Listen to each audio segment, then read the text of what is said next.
Bienvenue sur le podcast Marketing Mania. Cette semaine, un épisode un petit peu particulier puisqu'on va débriefer une de mes dernières vidéos, qui est la vidéo qui s'intitule « La justicière de YouTube accuse un innocent, : les 3 techniques de manipulation de Aude What the Fake ». Si vous n'avez pas vu la vidéo, je vous conseille de la voir avant ce podcast parce que les éléments que j'ai mentionnés auront plus de sens vu dans le contexte de la vidéo. Mais alors, pourquoi est-ce que je fais ce podcast ? Je fais ce podcast parce que c'est une vidéo qui analysait un cas très particulier et qui sortait des techniques particulières de communication, de manipulation. Et quand je fais ce genre de vidéo, et une vidéo qui dure déjà 22 minutes et que j'explique les techniques, j'ai pas forcément le temps à chaque fois de me retourner et dire voilà comment cette technique s'applique sur votre propre site web. Et ça peut donner l'impression que c'est une vidéo, vous avez vu un clash, vous avez vu un mec qui dit ça, un autre mec qui dit ça, et on se tape un peu tous sur la tête, et au final, vous savez pas vraiment trop quoi en retirer. Donc en fait, il y a 2 manières de gérer ce genre d'analyse marketing. Il y a des analyses horizontales, où je prends un concept, une idée. Par exemple, je vais prendre la preuve sociale, et je vais vous expliquer 10 manières dont la preuve sociale s'applique dans des cas très différents. Ça va vous permettre de vraiment comprendre toutes les nuances, toutes les manières d'utiliser la preuve sociale et tous les cadres dans lesquels ça se présente. Et je dirais que cet aspect horizontal, c'est la version la plus pédagogique pour moi d'enseigner ces idées psychologiques. C'est notamment ce que j'utilise dans les formations, c'est ce que j'utilise dans nos nombreuses séries de podcasts, notamment les podcasts sur les biais cognitifs, les podcasts sur les modèles mentaux et la série de podcasts sur influence et manipulation. Deuxième manière de faire une analyse marketing, c'est de faire une analyse verticale, où on prend un exemple et on montre les différents concepts psychologiques qui se combinent dans cet exemple. Dans ce cas-là, c'est ce que j'ai fait dans la vidéo YouTube sur What the Fake, c'est ce que je fais dans la plupart de mes vidéos. Je vais prendre un exemple, le loup de Wall Street, une certaine vidéo, PNL, et je vais expliquer les différentes techniques qu'ils utilisent. Donc ça va permettre de présenter plus de techniques, mais chaque technique est présentée avec un seul exemple sous un seul angle. Donc les 2 approches sont plus ou moins incompatibles dans le sens où à un moment donné je dois faire le choix de est-ce que dans ma vidéo je vais analyser un exemple en profondeur ou est-ce que je vais vous donner 10 exemples sur chaque concept, parce que si je fais les 2 en même temps, ma vidéo dure 4 heures et au final à la fin vous êtes mais il parlait de quoi déjà au départ, donc on doit faire un choix.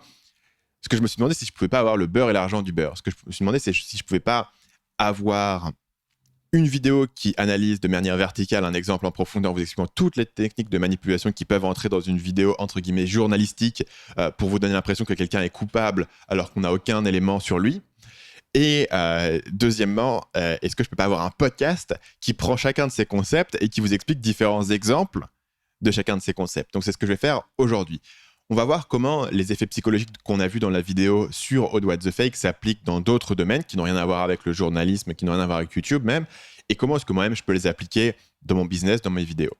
Et je sais que la principale critique que les gens peuvent faire sur ma vidéo, c'est de se dire toi aussi Stan, tu fais de la manipulation, d'ailleurs tu nous expliques comment faire la même manipulation, donc où est l'éthique là-dedans, quoi. Et il y a même un gars qui avait une expression sur les commentaires de la vidéo qui m'a beaucoup marqué. Il m'a dit c'est la poêle qui se moque du chaudron.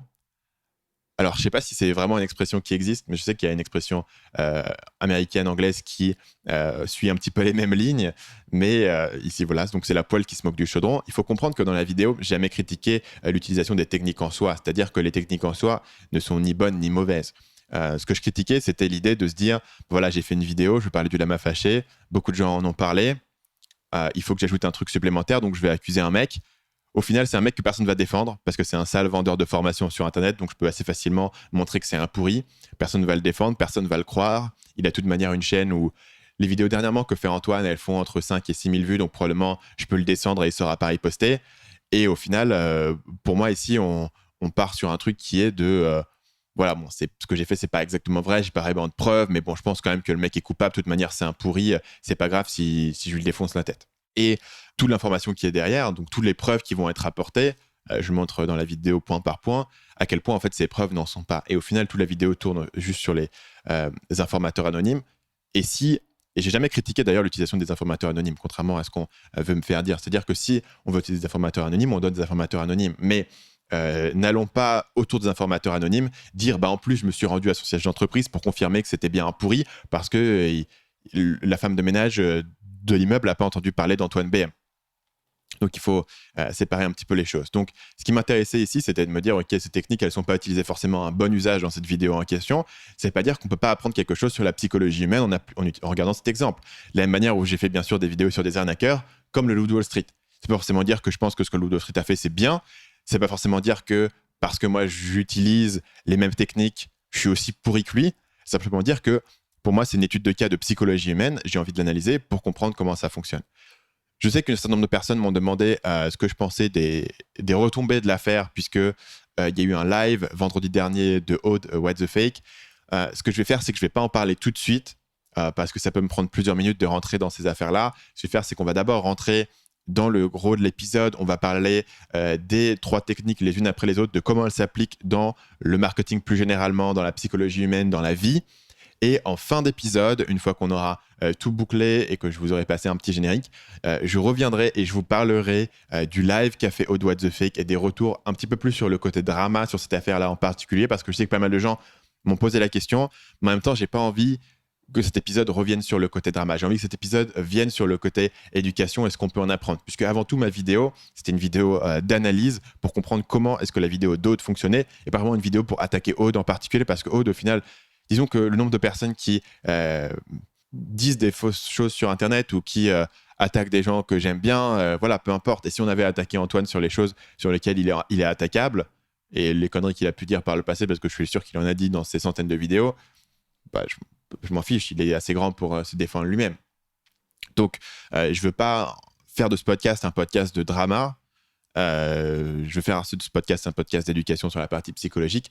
Et à la fin, on reparlera des retombées de l'affaire, on reparlera du live qu'a fait Aude, What the Fake, très brièvement, et je vous dirai moi ce que j'en pense pour les gens qui ont envie de le savoir. Et pour les gens qui n'ont pas envie de le savoir et qui pensent que c'est une perte de temps, je vous comprends très bien et vous pourrez éteindre après le moment où je vous dirai que c'est fini, on a fini de parler de la partie éducation.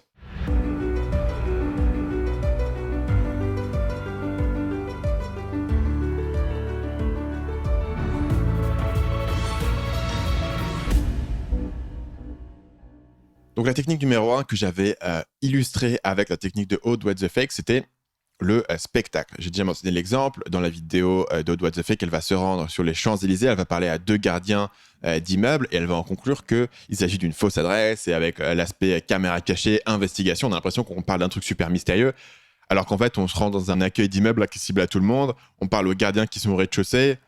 Le niveau de l'enquête ici, il est très minimal. Le modèle mental, si vous voulez comprendre la technique psychologique que j'appelle le spectacle, il faut imaginer un magicien. Le tour de magie fonctionne de la manière suivante. Il y a un truc qui est en train de se passer et il y a une distraction. La chose la plus simple, c'est ça. Donc, il y a une carte qui est en train de passer d'un point A à un point B et il y a une distraction. C'est pour ça que le magicien vous fait toujours tapoter des choses, regarder, ouvrir, vérifier. Il y a toujours un truc qui se passe. Et en vérité, le magicien est toujours en train de diriger votre attention vers une certaine chose et en train de faire quelque chose par ailleurs. Il est en train de déplacer la carte, il est en train de faire une manipulation à droite à gauche et vous ne le voyez pas parce qu'il y a toujours cet aspect spectaculaire. Il y a toujours des effets de cap, il y a toujours des effets de fumée, des effets de lumière, des effets de trucs. On est en train de manipuler quelque chose, on dit une formule magique. Toute la formule magique, abracadabra, je bouge ma baguette. Évidemment que ça n'a pas d'impact, mais ça existe parce que c'est une distraction. C'est quelque chose qu'on va faire qui va attirer votre attention pendant que toute l'habilité du magicien se trouve à faire quelque chose pendant que vous n'êtes pas en train de surveiller. Donc la magie, en fait, le plus simple, c'est ça. Donc le spectacle dans une vidéo, c'est de rendre quelque chose amusant et intéressant, diriger l'attention des gens vers votre vidéo. Ça, évidemment, c'est quelque chose qu'on utilise tout le temps.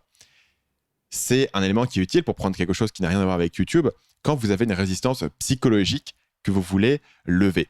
Et un exemple intéressant de ça, c'est le gourou de développement personnel Tony Robbins a dans ses séminaires un exercice très connu qui est que vous allez marcher sur des charbons ardents. Donc il met un lit de charbon ardent et vous allez traverser pieds nus le lit de charbon ardent. L'élément intéressant ici, c'est que n'importe quelle personne en fait a les capacités de traverser un lit de charbon ardent. Comme ça, c'est quelque chose qui a l'air extrêmement impressionnant et impossible. On se dit, si je marche là-dessus, mes pieds vont cramer, je vais tomber dans le truc et je vais brûler et je vais être une torche humaine. En réalité, voilà, la somme de vos pieds, la selle de vos pieds, le bas de vos pieds, je ne sais pas quel est le terme exact, est suffisamment solide pour pouvoir traverser les charbons ardents, donc il n'y a pas de problème pour ça. Et il y a même eu des gens qui ont critiqué Tony Robbins en disant, c'est du pur spectacle. En réalité, ce n'est pas vraiment Tony Robbins qui vous a appris comment traverser les charbons ardents. Et bien sûr, le principe, ce n'est pas que Tony Robbins vous a donné le pouvoir de traverser les charbons ardents.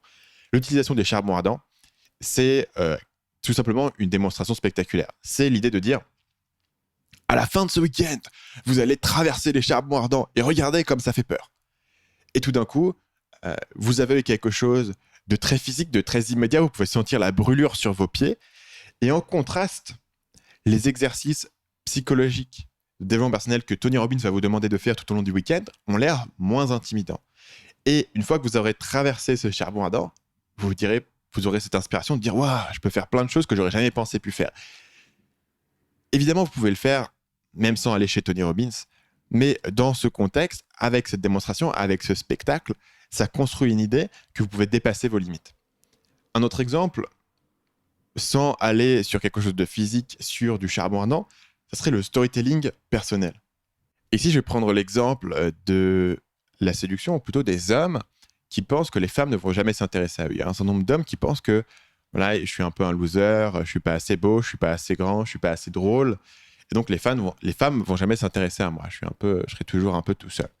Et pour ce genre de personnes, c'est une croyance qui va être ancrée très profondément. C'est quelque chose qui va devenir une partie de leur identité. Donc le problème, c'est que c'est très compliqué de faire changer aux gens d'avis sur un sujet quel qu'il soit. Vous ne pouvez pas attaquer directement les croyances des gens parce qu'à cause du biais de confirmation, ils vont se sentir tellement accrochés à ces croyances. Toute leur expérience de vie les a conditionnés à penser que les femmes ne s'intéressent pas à eux. Et c'est pas en faisant un argument, vous, qu'ils ont rencontré depuis 3 minutes, que vous allez les convaincre qu'ils peuvent peut-être changer et s'améliorer. Donc maintenant, ce que vous devez faire, c'est avoir un élément spectaculaire qui va détourner leur attention de leur histoire personnelle pendant ne serait-ce que quelques minutes et attirer leur attention sur autre chose. Donc si vous êtes Tony Robbins, vous avez des charbons ardents. Si vous n'êtes pas Tony Robbins, vous pouvez raconter votre histoire. Et quand vous racontez votre histoire de manière poignante, de manière émotionnelle, d'une manière avec laquelle les gens peuvent s'identifier, ce qui va se passer, c'est que pendant un instant, pendant quelques minutes, ils vont oublier leurs propres problèmes et ils vont penser à vous. Ils vont penser à votre histoire, ils vont penser à vos problèmes. Et pendant cette période, tout d'un coup, ils n'ont pas de croyance aussi ferme sur qui vous êtes que sur qui eux sont. Et donc, vous avez cette petite fenêtre où vous pouvez peut-être introduire de nouvelles idées, introduire peut-être l'idée que les relations interpersonnelles, c'est comme le sport, c'est comme le dessin, c'est comme n'importe quoi. Si vous pratiquez, vous allez vous améliorer. Une idée qui, au final, quand je la présente comme ça, a l'air évidente. Toute compétence, on la pratique, on s'améliore. Et donc, pourquoi est-ce qu'on ne pourrait pas s'améliorer dans le domaine des relations interpersonnelles, des relations amoureuses ? Mais si vous présentez cette idée de manière confrontationnelle à la personne et que vous allez attaquer de front son biais de confirmation, la personne va se sentir agressée par cette idée. Puisque si vous y pensez du point de vue de la personne qui n'a jamais pu sortir de cette douleur, quand vous présentez l'idée de cette manière, ça vous dit que si tu es nul avec les femmes, c'est de ta faute. C'est parce que tu n'as jamais pratiqué, c'est parce que tu n'as jamais appris. Et tout d'un coup, vous rendez la personne responsable de sa douleur. Alors que juste avant, elle avait un bouc émissaire bien choisi, que ce soit les femmes sont toutes obsédées par l'argent, ou que ce soit j'ai pas eu les bons gènes et je suis pas assez beau, je suis pas assez grand. Et vous lui prenez son bouc émissaire et vous lui rendez une partie de son autonomie, ça fait mal et la personne aura du mal à l'accepter. Et pour ça, le storytelling personnel, d'avoir quelque chose de spectaculaire, d'avoir votre histoire où vous étiez au fond du trou et vous avez appris quelque chose, vous permet de faire passer des nouvelles idées à une personne qui, si vous les aviez données de manière frontale, y aurait peut-être été réfractaire. La démonstration spectaculaire, c'est quelque chose qui a une application beaucoup plus large en matière de marketing. C'est une image forte dont le prospect va se souvenir. Donc, il y a une histoire, et je ne suis pas sûr que cette histoire ait vraiment existé. Il est possible que ce soit une histoire apocryphe, mais je pense que ça illustre très bien l'idée du premier vendeur d'aspirateurs en porte-à-porte. Maintenant, imaginez un aspirateur, la manière dont ça fonctionne. Vous avez un truc qui est sale, il y a de la poussière, vous prenez l'aspirateur, vous le passez et vous avez aspiré toute la poussière. Il y a un truc viscéral, jouissif, à passer un coup d'aspirateur sur un truc bien poussiéreux. Vous voyez cette sensation de choup, c'est presque magique, quoi. On pourrait pas l'expliquer, on pourrait pas le faire visualiser à une personne qui l'a jamais vu. Maintenant, vous êtes vendeur d'aspirateurs en porte-à-porte. Comment est-ce que vous allez démontrer ça ? Vous ne pouvez pas vraiment l'expliquer. La seule manière de le faire, c'est d'arriver avec un sac de poussière, de verser le sac de poussière sur la moquette de la personne à qui vous allez vendre, de votre prospect, de sortir l'aspirateur et de nettoyer, et de faire floup. Et d'un coup, la personne a vu de ses propres yeux la manière dont ça fonctionnait. Peut-être même encore plus fort, vous faites utiliser l'aspirateur par le prospect. De cette manière, le prospect lui-même a eu l'expérience directe de de la puissance incroyable de l'aspirateur. Pour nettoyer une moquette, imaginez nettoyer une moquette avec un balai, c'est compliqué. Avec un aspirateur, c'est beaucoup, beaucoup plus simple. Est-ce que cette histoire a vraiment existé? Je ne sais pas exactement, mais si vous gardez cette histoire en tête, de certaines choses ne peuvent pas être expliquées, certaines choses doivent être démontrées, vous le voyez partout. Un endroit où on le voit tout le temps, c'est les pubs de lessive. Les pubs de lessive ou plus généralement de produits d'entretien ont toujours cette idée il y a la gazinière qui est bourrée de graisse complètement cramée, dégueulasse, et la personne va prendre une éponge, un peu de produit, et choup, ils vont passer, et sur la trace exacte, vous savez, sur l'arc que la personne a fait avec sa main sur la gazinière, c'est parfaitement propre et c'est étincelant. Bon, évidemment, dans la pratique, c'est pas exactement comme ça que les produits d'entretien fonctionnent, mais c'est une image qui est viscérale et on s'en souvient. Vous voyez, quand je vous dis ça, on voit directement l'image. Et il y a aussi d'ailleurs des pubs de lessive. Alors, ça date un petit peu, mais il me semble que quand j'étais petit, je voyais ces pubs-là où il y avait une personne qui était comme ça à un café en train de prendre un café. Il y a une personne qui arrive et qui se met à lui balancer du ketchup sur son polo blanc. Et évidemment, il balance du ketchup, du café. Il salope complètement le polo. Et après, on va nettoyer le polo dans la lessive. Waouh, vous l'avez nettoyé en seulement 2 coups de lessive. C'est incroyable. Autre exemple, et on est encore une fois dans la même dynamique, toutes ces marques de téléphone qui vous disent pas mon téléphone est échange. Ils vous disent voilà, le téléphone, un seau d'eau, ploup. Voilà, démonstration faite, j'ai même pas besoin de vous dire ce que c'est, vous avez compris directement. Autre exemple, encore une fois, il y avait eu cette vidéo virale d'un conducteur de Tesla qui est dans les embouteillages totalement endormi au volant. Le mec est évanoui, quoi. Il est là en train de ronfler, il a de la bave qui lui coule et sa voiture se conduit toute seule dans les embouteillages. C'est une démonstration spectaculaire du système d'autopilote de Tesla. Parce que, on peut vous dire la voiture se conduit toute seule, mais avoir vu quelqu'un endormi au volant et la voiture se conduit toute seule, c'est beaucoup plus spectaculaire. On se souvient de cette image précise. Même chose sur les vidéos de prévention, sur les paquets de cigarettes, les vidéos de sécurité routière. Même chose sur le fait que beaucoup de gens ont peur d'avoir un crash d'avion, parce que c'est quelque chose où on a une image très spectaculaire de ce à quoi un crash d'avion ressemble. À la fois dans l'actualité et à la fois dans tous les films où il y a eu des crashs d'avion. Et donc, c'est une image qu'on peut facilement se représenter. Versus d'autres dangers qui sont un peu plus ésotériques, dans lesquels on n'a pas de démonstration spectaculaire de ce à quoi ça pourrait ressembler. Au niveau du spectacle, c'est aussi quelque chose auquel il faut faire attention. Parce que le spectacle est efficace si ça vous permet de faire passer votre message de manière plus puissante. Mais dans pas mal de cas, ça peut être une distraction. C'est-à-dire que notamment, les marketeurs débutants qui ont peur de ne pas attirer l'attention des gens, de ne pas pouvoir garder l'attention des gens, vont avoir tendance à rajouter du spectacle pour essayer de garder l'attention des gens, mais ce faisant, ils distraient le focus de leur message. Donc, l'exemple le plus simple ici, c'est vous avez une page de vente, vous écrivez du texte, vous expliquez votre produit. Vous relisez votre page, vous dites voilà, bon, c'est pas mal, mais est-ce que les gens vont vraiment lire autant de texte? Déjà, quand vous commencez à vous dire les gens vont pas lire autant de texte, c'est déjà un mauvais signe. C'est mal parti. Mais votre solution, ça va être de rajouter plein de visuels cool sur la page, qui vont être un peu flashy, qui vont ajouter de la couleur. Et vous revoyez votre page et dites ah, voilà, là, ça a l'air cool, ça a l'air joli, il se passe plein de choses au niveau du design, c'est coloré, c'est bien, donc les gens vont lire ça. La réponse, c'est qu'à moins que vos visuels soient choisis de manière extrêmement tactique et stratégique, probablement vos visuels sont une distraction du message de la page. Donc, si vous avez juste des visuels un peu génériques de personnes qui se serrent la main, de personnes qui sourient dans une salle de réunion, de personnes qui... Vous savez, cette image où c'est un coucher de soleil, il y a une personne qui est en train de sauter avec les bras et les jambes écartés et limite en dessous, il devrait y avoir marqué une citation inspirante du type « N'abandonnez jamais vos rêves, tout est toujours possible, vous allez pouvoir marcher sur des charbons ardents ». En réalité, cette image-là, à moins qu'elle rentre directement dans le message de votre page, est une distraction et du coup... Effectivement, l'image est plus flashy que le texte en lui-même, mais la conclusion, c'est que les gens vont pas vraiment lire le texte ou vont être distraits du texte, et au final, votre message ne va pas passer.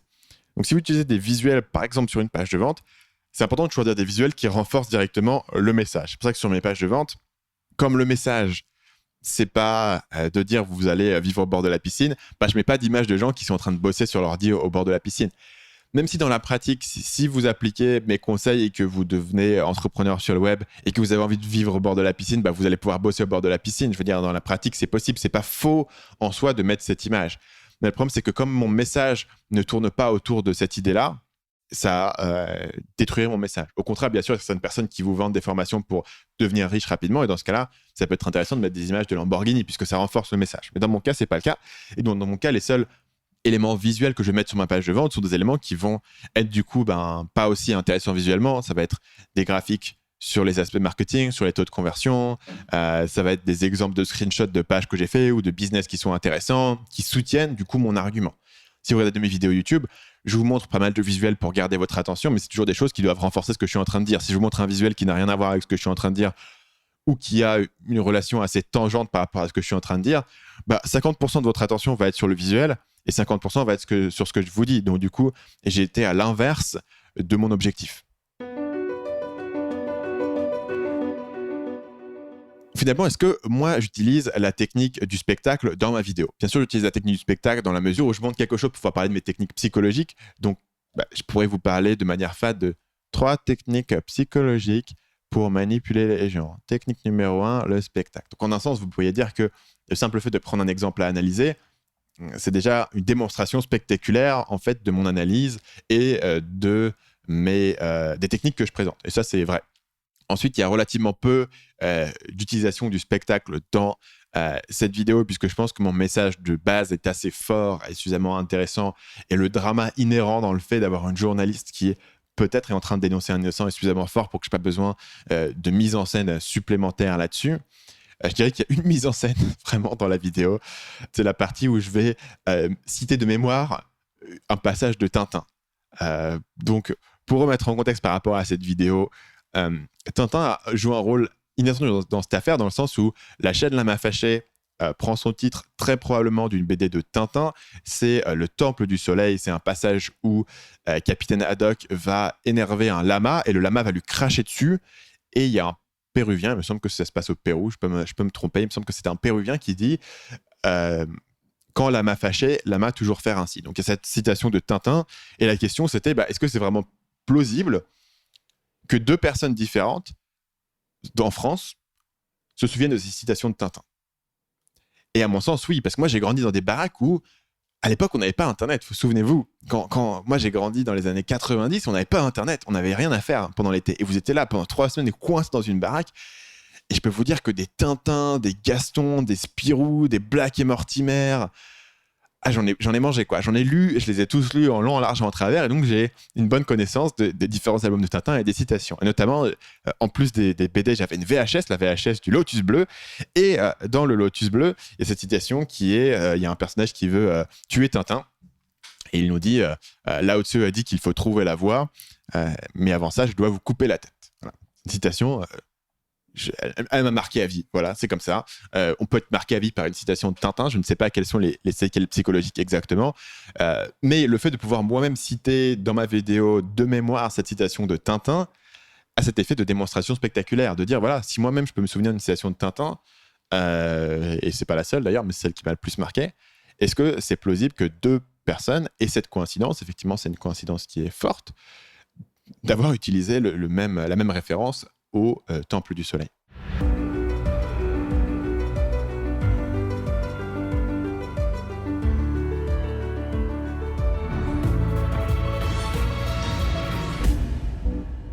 Ma deuxième technique, c'est le cadrage émotionnel.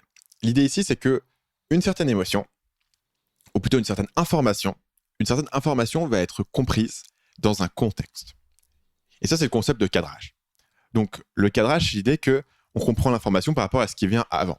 Le langage est impossible à comprendre sans avoir un contexte. C'est-à-dire qu'un mot particulier peut avoir plein de sens différents selon le contexte dans lequel il est utilisé. Et donc, toute information va être contextualisée par rapport à ce qui vient avant. C'est totalement normal. Il faut comprendre ça dans la mesure où on peut facilement sortir les choses hors contexte, et aussi dans le fait qu'on peut facilement recontextualiser une même phrase pour pouvoir lui donner plusieurs sens.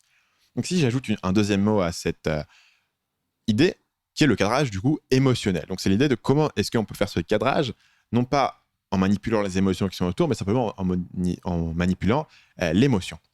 Donc ici, l'exemple le plus marquant que je donne dans ma vidéo, c'est l'affaire Webedia. Donc Webedia, c'est le deuxième groupe média de France. Aude What the Fake a trouvé un communiqué qui a une formulation ambiguë qui suggère que Webedia serait le label qui se trouve derrière la chaîne La M'a Fâché. Donc la scène dont je parle se trouve au moment où Aude What the Fake va appeler le responsable communication de Webedia qui va démentir dans des termes extrêmement clairs et forts le fait que Webedia est lié avec le La M'a Fâché et il va expliquer l'origine de la confusion sur le communiqué. Donc, en l'état, je pense que n'importe quelle personne objective dirait, voilà, on a un communiqué qui est effectivement ambigu mais qui a été par la suite corrigé. On a une journaliste qui appelle la personne pour avoir le cœur net sur ce communiqué de qu'est-ce que ça veut vraiment dire. La personne, sous son propre nom, une personne qui est haut placée dans cette entreprise, qui a les informations, qui a probablement des pénalités quand même à mentir publiquement à un journaliste, vous dit non, ce n'est pas le cas, ce n'est pas un de nos talents, et voilà l'explication.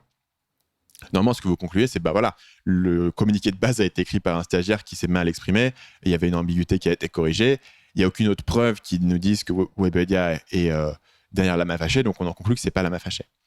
Mais même dans mon équipe, c'est pour dire, des gens qui sont quand même un petit peu formés, même dans mon équipe, il y a des gens qui se sont dit, voilà, je comprends pourquoi cette personne attaque Antoine BM, alors que c'est clairement Webedia. Donc il y a des gens de mon équipe qui avaient tiré conclusion de la vidéo que Webedia était effectivement derrière La M'a Fâché, et donc que le responsable communication de Webedia qui parle sous son propre nom est en train de mentir directement face à une journaliste en mode tranquille. Pourquoi est-ce qu'on a cette impression que le responsable communication de Webedia est en train de mentir ?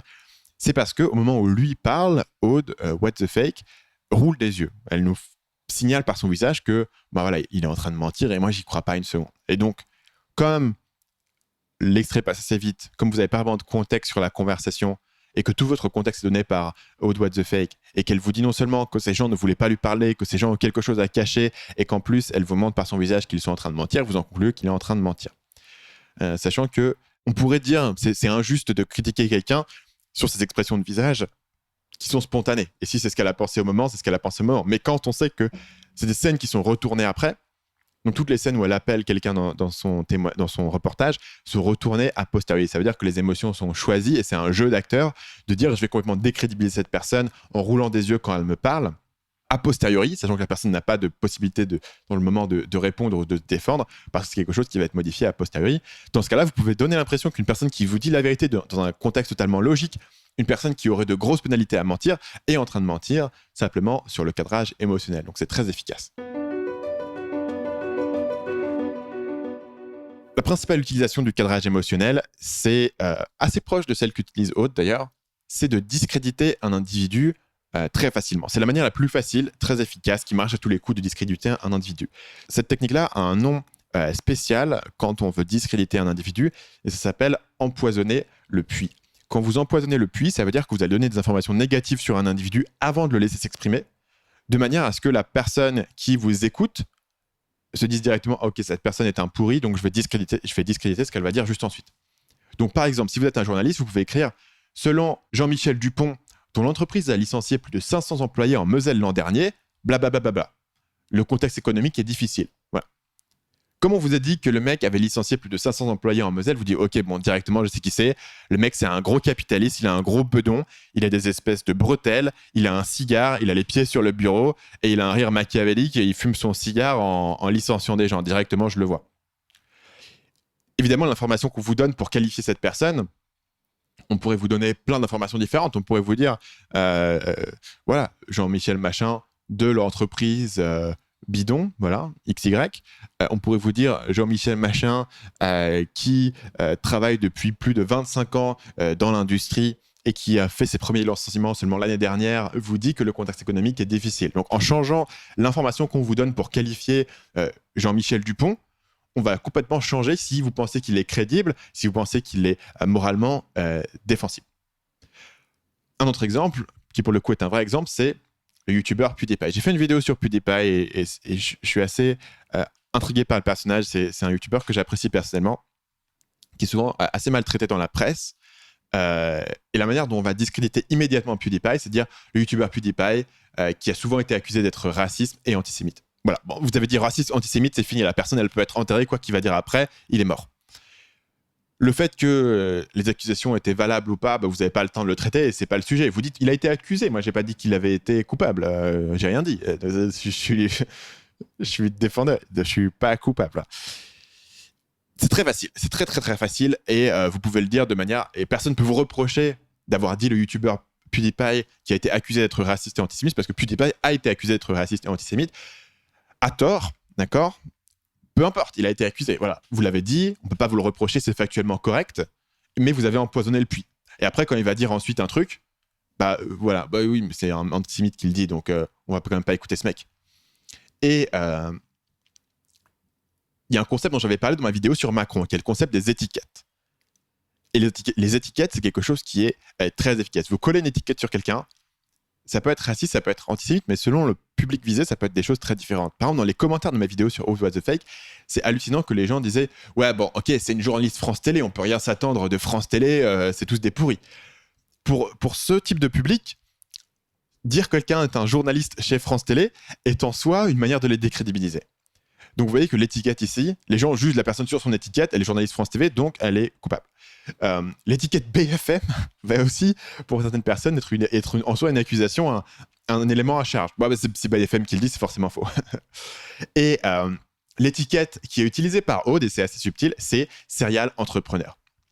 Quand vous entendez serial entrepreneur, pour toute une partie de la population, vous pensez à un mec un peu visqueux, un mec qui sert des grosses paluches, un mec qui trempe un peu dans... Vous savez jamais vraiment trop dans quelle combine, il fait des trucs, il fait des magouilles, quoi. C'est un mec un peu louche. Voilà. Donc en disant, voilà, bon, le serial entrepreneur machin, donc vous dites, ouais, enfin, un serial entrepreneur, un mec un peu louche, probablement il a fait le lama fâché.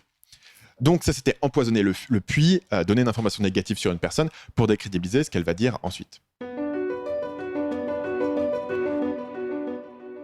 Une utilisation totalement différente de cette idée, ça va être pour présenter le prix d'un produit.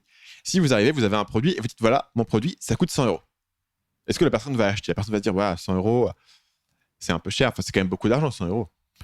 Maintenant, c'est pour ça que vous n'allez jamais donner le prix d'un produit directement en entrée de jeu sur une page de vente. Vous allez généralement commencer à dire, voilà mon produit, voilà tout ce que vous pouvez en tirer, voilà pourquoi c'est génial, voilà comment ça va améliorer votre vie concrètement, voilà comment vous allez pouvoir accomplir tel et tel résultat.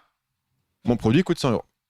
Donc vous allez commencer par cadrer non seulement tous les bénéfices, tous les gains émotionnels, et ensuite vous allez donner le prix. Donc le prix, en contraste avec tous ces gains que la personne va pouvoir avoir, va sembler beaucoup plus raisonnable. À l'inverse, un prix qui est donné de manière isolée a toujours un cadrage émotionnel négatif puisqu'il faut dépenser de l'argent. C'est un coût, c'est une perte d'argent. Vous voulez cadrer les choses de manière à tout ce que la personne peut gagner et lui donner l'impression qu'en contraste, 100 €, c'est un bon prix. Une autre idée, c'est la manière dont vous allez présenter une information sur vous. Par exemple, dans mon cas, il y a une information factuelle qui est en 2011, je suis entré dans une école de commerce qui s'appelle l'ESSEC, qui est la deuxième école de commerce en France, et je n'ai jamais été au bout du diplôme de master que j'avais commencé. Vous pouvez présenter cette information de manière positive, en disant, voilà, j'ai eu le courage de quitter mes études, beaucoup de gens ne l'ont pas fait, mais j'ai quitté mes études et j'ai travaillé dur pour monter mon business. Ou alors, vous pouvez avoir un angle négatif et dire, voilà, bon, est-ce que vous pouvez vraiment écouter ce mec? C'est un mec qui est rentré en école, qui n'a pas été jusqu'au bout, qui n'a pas vraiment la ténacité, il n'a pas les compétences, il n'avait pas l'intelligence de faire ce genre d'école, quoi. C'est un peu un rejet, en fait, de cette école. Voilà, vous pouvez ancrer la chose de dire, la personne a décidé de quitter l'école ou la personne a été rejetée par l'école. Dans la pratique, c'est moi qui ai décidé de quitter, mais au final, à bout d'un moment, l'école se dit, voilà, la personne est partie et n'a pas complété son diplôme, donc on va lui rejeter son diplôme. Les deux sont factuellement vrais et vous pourrez présenter les choses des deux manières, selon si vous voulez être positif ou négatif sur la personne. Et donc ce fait de savoir qu'il a quitté son école avant la fin peut être totalement retourné dans une situation. Une autre idée, c'est la manière dont vous allez présenter un feedback. Quand vous allez présenter un feedback négatif à une personne, par exemple à un employé ou quelqu'un qui travaille avec vous, un associé, etc., vous pouvez cadrer les choses comme un reproche, ou vous pouvez cadrer les choses sur l'idée que voilà, il y a une amélioration à faire. Donc, si vous voulez cadrer les choses sur une envie d'amélioration de la personne, vous pouvez commencer par introduire l'idée de voilà, la semaine dernière, on a parlé de ça, et j'ai vu que tu l'avais corrigé, et j'ai beaucoup apprécié quand tu as changé ça et ça et ça suite à mes feedbacks. Voilà, là, le nouveau truc que j'ai vu, c'est ça. Et tout d'un coup, la personne part du principe que non seulement vous avez envie qu'elle s'améliore, mais en plus, vous avez la confiance qu'elle va s'améliorer. Donc, il n'y a pas cette émotion négative de reproche, de culpabilité. Et simplement se dire, voilà, j'ai aucun doute que tu vas pouvoir le corriger, mais je te le dis pour que tu puisses le savoir. Voilà. Et ça, c'est un élément important sur le cadrage de l'information, de est-ce que ce que vous donnez, c'est un reproche ou c'est une opportunité pour la personne de s'améliorer. Et ça, en fait, ça s'applique exactement dans votre même cas. Et il y a un concept qui s'appelle la mentalité de progression, qui est un concept, malheureusement, à la science un peu douteuse. C'est-à-dire que la science sur la mentalité de progression, voilà, de toute manière, beaucoup de sciences dans les aspects psychologiques, beaucoup d'études vont être ensuite démenties. Il y a des choses un peu shaky sur la mentalité de progression. Mais je pense que le concept en soi reste vraiment utile. C'est l'idée de dire, est-ce que vous pensez qu'un problème, c'est quelque chose qui est inhérent à vous, c'est quelque chose que vous ne savez pas faire, c'est quelque chose sur lequel vous n'êtes pas bon, ou est-ce que c'est quelque chose que vous n'avez pas encore appris et que vous pouvez développer ces compétences. Donc, dans votre propre psychologie, vous pouvez cadrer une difficulté, un échec, une chose que vous ne savez pas faire, soit comme un manquement de vous en tant que personne, soit comme une opportunité d'apprendre ou une chose que vous n'avez pas encore appris, ou un choix que vous avez fait. Si vous dites, par exemple, moi, je ne suis pas vraiment bon dans tout ce qui est comptabilité, etc., je préfère le laisser à mon comptable.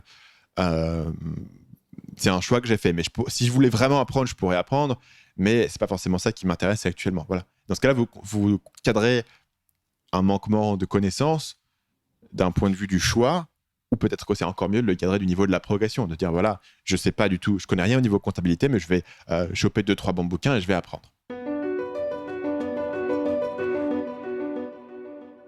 Donc, est-ce que j'utilise le cadrage émotionnel dans ma vidéo ? Oui. De toutes les techniques que je vais enseigner dans la vidéo, dans le podcast, c'est la technique que j'utilise le plus. Donc, dès le titre et la miniature, je cadre le discours sous un certain angle. Et c'est un angle qui est émotionnel.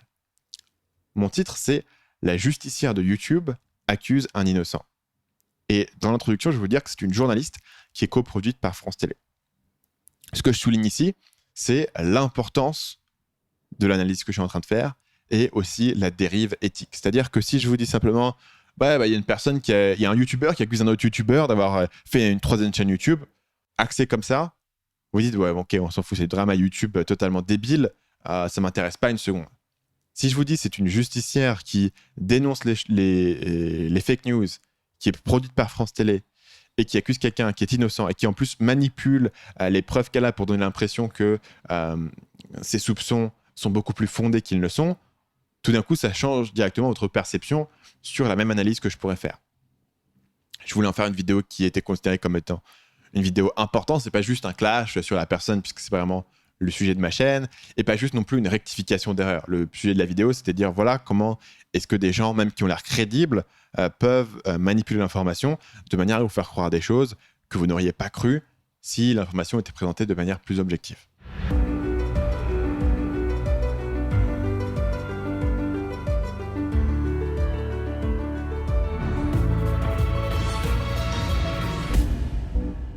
Troisième technique, les questions orientées. Ici, il y a un certain nombre d'exemples dans la vidéo que j'analyse. Je vous en donne deux. Et il y a un moment donné où elle va demander à quelqu'un si Lama est chez Talent Web, mais au lieu de demander chez quel label est-ce que le Lama Fâché se trouve, elle va dire le Lama Fâché, il est chez Talent Web, c'est bien ça. Et elle va vraiment insister là-dessus. On va jamais poser une question totalement ouverte. Ou alors on va dire voilà, c'est bien lui, c'est bien Antoine Blanche-Mélion, c'est bien lui que vous avez affaire. Donc on va comme ça susciter la réponse qu'on cherche. Le cas particulier de la question orientée, en soi, est assez spécifique aux journalistes, puisque la plupart d'entre nous, notre communication publique ne tourne pas sur le fait de poser des questions. Une seule exception serait la police, en fait. Et c'est pour ça que dans la vidéo, je cite la série de Netflix Making a Murderer avec les fausses confessions. Et on sait que les fausses confessions, c'est quelque chose qui est extrêmement fréquent, parce que sous la pression psychologique, il y a des gens qui craquent. Et ensuite, il suffit de leur poser des questions orientées pour qu'ils vous disent ce que vous avez envie d'entendre. C'est un petit peu comme le concept de la torture. C'est-à-dire qu'une des raisons pour laquelle la torture ne donne pas forcément les résultats que vous attendez, c'est parce qu'à un moment donné, la personne est prête à tout vous dire pour que ça s'arrête. Elle est prête à vous dire tout ce que vous voulez entendre. Et donc, vous avez tendance à confirmer vos propres idées ou tout simplement à recevoir de fausses informations. Donc, c'est pour ça que les fausses confessions sont assez fréquentes. Et les journalistes utilisent également beaucoup les questions orientées. Et je pense que L'exemple le plus marquant de ça, c'est une interview qui se trouve entre la journaliste Cathy Newman et le psychologue conférencier canadien Jordan Peterson. On a cette interview où elle est clairement partie pour montrer que Jordan Peterson est une personne horrible avec des idées indéfendables. Et donc, ce qu'elle va faire, c'est qu'elle va constamment reformuler ses propos. Et c'était un mime à l'époque, so you're saying that. Donc, vous dites que, et elle reformule constamment sa position. C'est une technique qui est extrêmement puissante parce qu'une fois que vous reformulez la position de la personne a deux choix. Soit elle doit nuancer ce que vous dites. Et du coup, elle semble acquiescer à votre formulation scandaleuse de sa position. Soit elle doit démentir ce que vous êtes en train de dire. Non, vous formulez mal les choses, vous déformez mes mots. Et d'un coup, elle semble totalement défensive et elle semble jouer sur les mots. Elle semble reformuler les choses. Ou alors la personne doit simplement s'énerver et dire « mais arrêtez de me mettre des mots dans la bouche !» Et du coup, elle perd sa contenance. Donc, le fait d'avoir ces questions orientées, ces questions reformulées, c'est extrêmement fort. Et si c'est quelque chose qui vous intéresse, vous pouvez aller voir, il y a une bonne vidéo là-dessus d'une chaîne qui s'appelle Charisma on Command. C'est en anglais du coup, mais qui analyse la manière dont Peterson arrive à se sortir de cette situation qui est au final extrêmement compliquée. Quand vous avez un journaliste comme ça qui vous pose des questions totalement orientées, c'est extrêmement difficile de vous en défendre et de vous en retirer. Mais bien plus souvent, les questions orientées ne sont pas vraiment un moyen de biaiser l'audience, mais de biaiser le marketeur en lui-même en fait. C'est très facile en tant que marketeur et entrepreneur d'entendre qu'il faut parler à son audience et donc d'aller leur parler, mais de leur poser des questions qui sont tellement orientées qu'on falsifie nos propres informations. Donc par exemple, si vous avez une idée et que vous allez parler à des gens et dire « voilà mon idée, vraiment ça fait longtemps que je travaille dessus, j'en suis super fier, c'est vraiment un truc sur lequel voilà, j'ai beaucoup d'espoir que ça puisse vraiment marcher. Voilà, toi, qu'est-ce que tu en penses toi ?» La personne, sur la base de cette émotion-là, cadré et sur la base de cette question, on va dire ouais, c'est une bonne idée, hein, je pense que ça va marcher. La question que vous avez posée est trop orientée par rapport à l'enjeu personnel que vous en avez pour que la personne puisse vous donner une réponse honnête. À l'inverse, si vous dites à la personne voilà le produit que j'ai, voilà ce que ça fait, est-ce que tu veux l'acheter? Voilà combien ça coûte. Tout d'un coup, la personne va devoir vous dire oui ou non et la personne est beaucoup moins orientée vers le fait de vous rassurer et doit décider si elle veut vraiment acheter et mettre son argent là-dedans. Et d'un coup, vous allez avoir de la vraie info, de la vraie hésitation, de la vraie objection. Une version moins confrontationnelle, mais qui est aussi relativement efficace, c'est voilà, j'ai ce produit, je sais que c'est pas encore parfait, il me faut encore des retours. Toi, si tu voyais aujourd'hui ce produit en l'état, dans un magasin par exemple, qu'est-ce qui ferait que tu hésiterais à l'acheter? Et là, la personne veut dire, voilà... peut-être que je m'inquiéterais de savoir si le produit va être assez durable, quoi. Si c'est quelque chose que je vais vraiment utiliser ou si c'est quelque chose que je vais utiliser 2 fois et puis je vais le laisser dans un placard. Et donc, vous avez eu une vraie info sur la manière dont vous pouvez surmonter cette objection et mieux présenter votre produit, mieux présenter son usage. Donc, la question que vous allez poser, bien sûr, va largement influencer la réponse que vous voulez avoir. Et si vous-même, dans votre inconscient, vous avez vraiment envie forcément d'avoir une réponse qui est positive, vous pouvez très facilement biaiser la recherche de marché que vous allez faire. C'est pour ça que tout ce qui est sondage, par exemple, c'est bien connu que sur un sondage, la question qui est posée est primordiale et que reformuler la même question d'une manière à ce que sur le papier, ça dise la même chose, mais dans la perception des gens, c'est différent, mais sur le papier, ça dit la même chose, vous allez avoir des résultats qui sont différents. Donc ça vous montre l'importance de la formulation de la question et le fait que si vous êtes en train vous-même de faire vos propres recherches sur votre propre projet, vous allez facilement biaiser les informations. Une autre idée, c'est de poser les mauvaises questions, carrément les mauvaises questions. Donc par exemple, si vous êtes en train de monter un business et vous venez me voir et dites « voilà Stan, je voudrais savoir quelle est la meilleure stratégie pour faire décoller ma chaîne YouTube. » Si ça se trouve, la meilleure stratégie, c'est ne pas de faire une chaîne YouTube, mais de commencer par prospecter des clients un par un, d'aller toquer à des portes, d'aller décrocher votre téléphone, d'aller envoyer des emails. C'est forcément moins sexy que de faire des vidéos et de vous dire que vous allez avoir du revenu passif, mais c'est peut-être la meilleure manière de démarrer. Mais si la seule question que vous vous posez, c'est « Ok, quelle est la meilleure stratégie pour réussir sur YouTube ?» vous ne pensez pas forcément à la question de dire « Est-ce que je devrais être sur YouTube ou est-ce qu'il n'y a pas une manière plus rapide de faire ?» Et en vous posant les mauvaises questions, vous allez avoir les mauvaises réponses. Un autre exemple, et on revient sur un exemple que j'ai donné tout à l'heure, mais c'est les sondages sur le web. Quand vous faites un sondage sur le web, la meilleure manière, c'est toujours faire des questions qui sont ouvertes. Parce que si vous demandez à la personne, choisissez votre principal problème dans cette liste à choix multiples, et que vous remarquez par exemple que 55% des gens ont choisi l'option A, vous pourriez facilement conclure que ça veut dire que l'option A, c'est le problème principal sur lequel vous devez axer votre produit. Et généralement, c'est faux. Pourquoi ? Parce que le fait que sur l'audience que vous avez citée, la plupart des gens ont cliqué sur A, ça vous dit rien sur le niveau de motivation. Ça se trouve, les 55% qui ont choisi l'option A, c'est l'option couille molle, c'est l'option, voilà, je sais pas trop quoi dire, je veux dire A parce que ça m'a l'air plus ou moins ce qui est proche de ce que je veux. Mais si ça se trouve, les gens qui ont un vrai problème, les gens qui sont prêts à payer pour résoudre ce problème, c'est les 15% qui ont choisi l'option B. Peut-être que vous avez oublié une option C qui aurait gagné si elle avait été proposée. Ou peut-être que A, c'est pas exactement ce que les gens veulent, mais c'est le plus proche. Donc, comme vous leur laissez pas l'option de s'exprimer, ils vous donnent le plus proche. Et vous avez l'impression que c'est totalement confirmé, c'est ça, je vais aller à fond dessus. Alors qu'au final, c'est pas exactement ça, mais c'est plus ou moins dans la bonne direction. À l'inverse, si vous commencez à dire une question totalement ouverte du type « Quel est votre principal blocage dans ma thématique ?» Vous allez pas biaiser les gens sur la question. Le seul biais dans cette question, c'est de suggérer que les gens ont un blocage. Mais forcément, de toute manière, s'ils n'ont pas de blocage, ils n'ont pas de problème, il n'y a pas de besoin, il n'y a pas de produit à avoir. Donc, le biais qui est introduit est très léger. Quel est le principal blocage dans ma thématique ? Vous allez comprendre la manière dont les gens expriment leurs problèmes, la manière dont ils y réfléchissent, les mots qu'ils utilisent, le langage utilisé, etc. Et là-dessus, il faut comprendre le principe psychologique que j'ai utilisé en fil d'aiguille, ça n'a pas de sens. Ce que j'ai utilisé derrière les coulisses dans l'ensemble de cette section, en fait, c'est le biais de confirmation. On en a parlé de nombreuses fois. Biais de confirmation, vous avez tendance à spécifiquement chercher les informations qui confirment ce que vous pensez déjà et à interpréter de nouvelles informations de manière à confirmer ce que vous pensez déjà.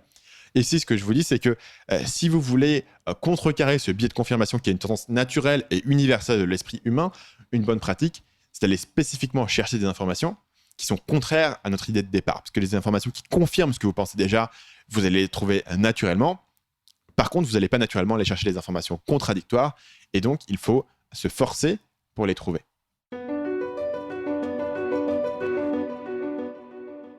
Est-ce que j'utilise cette technique des questions orientées dans ma vidéo sur Aude What the Fake ? En un sens, oui. Disons qu'un corollaire de la technique des questions orientées, c'est la technique des citations orientées. C'est-à-dire que quand je parle de la vidéo d'Aude What the Fake, je veux parler d'une certaine technique, je montre les extraits qui correspondent à ma technique.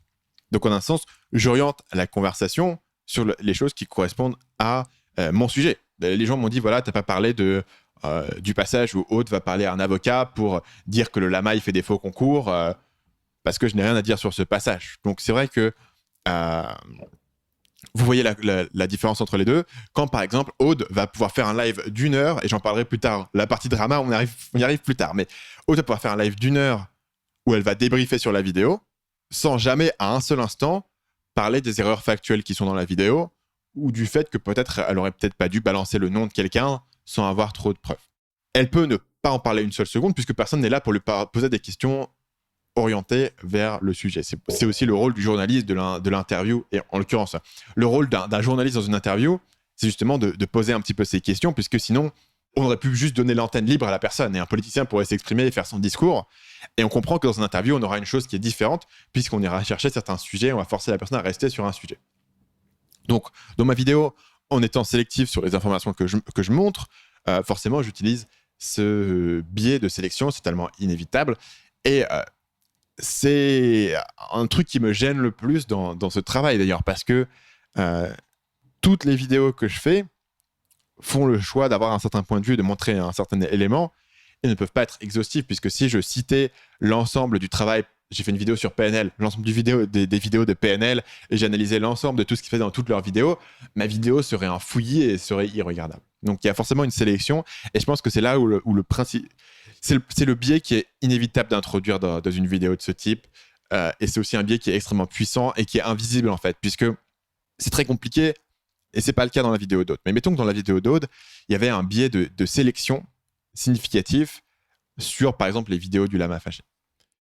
C'est très compliqué de montrer, voilà, cette personne a eu un biais de sélection et a sélectionné ce qui l'arrange, puisque évidemment, la personne est obligée de sélectionner quelque chose. Qui suis-je pour dire qu'elle aurait dû sélectionner une chose plutôt qu'une autre ? Donc le biais de sélection, c'est quelque chose qui est à la fois invisible et très difficile à démontrer, et en plus extrêmement puissant, puisque vous pouvez condamner quelqu'un par ses propres mots, surtout si vous le combinez avec les biais dont j'ai parlé avant, notamment le cadrage émotionnel et sortir quelque chose hors contexte. C'est un des principaux problèmes d'un YouTuber comme PewDiePie, par exemple, qui a énormément de contenu, et si vous creusez dans son contenu, vous pouvez facilement trouver des choses, sortir hors contexte et dire à peu près ce que vous voulez de lui. Vous pourrez dire que c'est un sale capitaliste ou que c'est un communiste aussi facilement, voilà, et rendre la chose totalement persuasive pour les gens qui n'ont jamais vu une vidéo d'origine de PewDiePie. Dans mon cas, j'essaie de partir dans une vidéo comme celle-là du principe que mon spectateur, visiteur a vu ou alors va aller voir la vidéo que j'analyse et que je critique, et ce qui fait que le biais sera corrigé par le fait que la personne ira à la source, ce qui n'est pas toujours possible. Notamment, j'ai fait une vidéo moi sur PewDiePie. PewDiePie, vous ne pouvez pas aller voir toutes ces vidéos et vous faire une idée sur le personnage. Donc, je peux vraiment vous montrer ce que je veux sur PewDiePie, et je peux confirmer n'importe quelle théorie sur PNL aussi, sur Thibaut InShape, Squeezie. On pourrait vraiment monter un dossier à charge que les personnes qui n'ont jamais suivi la personne en question trouveraient totalement convaincant.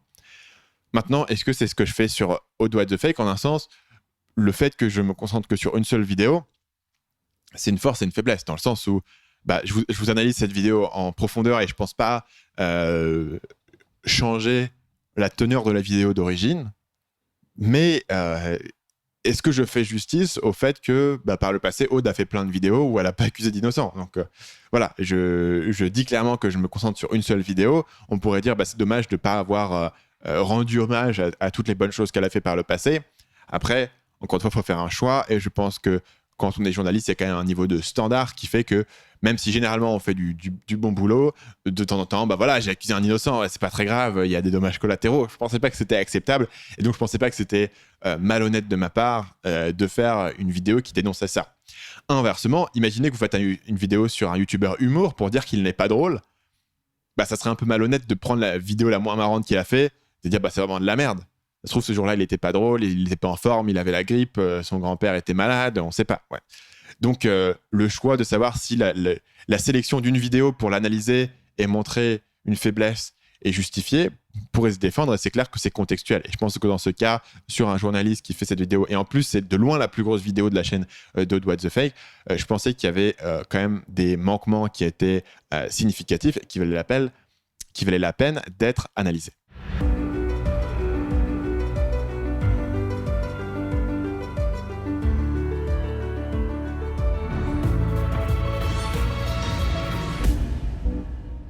Et sur ce, on arrive à la fin officielle de cet épisode, c'est-à-dire que si vous voulez partir ici, que vous n'avez pas envie d'entendre le débrief sur le live qu'il y a eu chez Aude What the Fake, sur le drama, vous êtes totalement libre de partir ici. La chose que je vous demande avant de partir, c'est si vous aimez ce podcast et que vous n'avez pas encore laissé une évaluation sur iTunes ou sur la plateforme de podcast que vous utilisez, laissez-moi une petite évaluation 5 étoiles pour me soutenir. Et finalement, si vous avez envie de construire une audience sur Internet, bien sûr, il y a ma formation gratuite, comment construire une audience qui achète, qui vous apprend comment construire votre audience de manière à ce que vous puissiez ensuite vendre des choses et pouvoir vous en servir pour construire un business qui va être durable et qui ne va pas uniquement dépendre des publicités et des sponsors. Une audience qui va pouvoir avoir une relation directe avec vous et que vous allez pouvoir communiquer clairement sur votre envie de vendre. Pour télécharger cette formation gratuite, c'est marketingmania.fr/audience pour télécharger Construire une audience qui achète. Vous recevrez un mail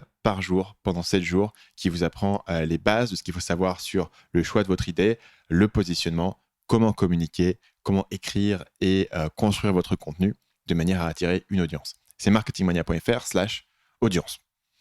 Et sur ce, on arrive sur la partie le drama.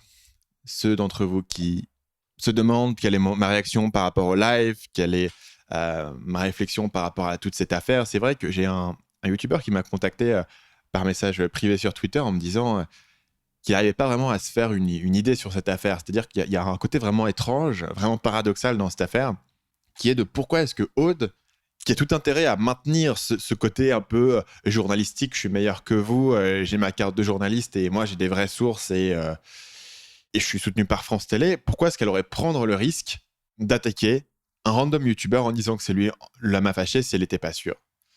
Et au départ, quand j'ai fait ma vidéo, on pourrait se demander peut-être que Aude a plein d'informations qu'elle donne pas, parce qu'elle suggérait que dans son live, elle allait éclaircir ça.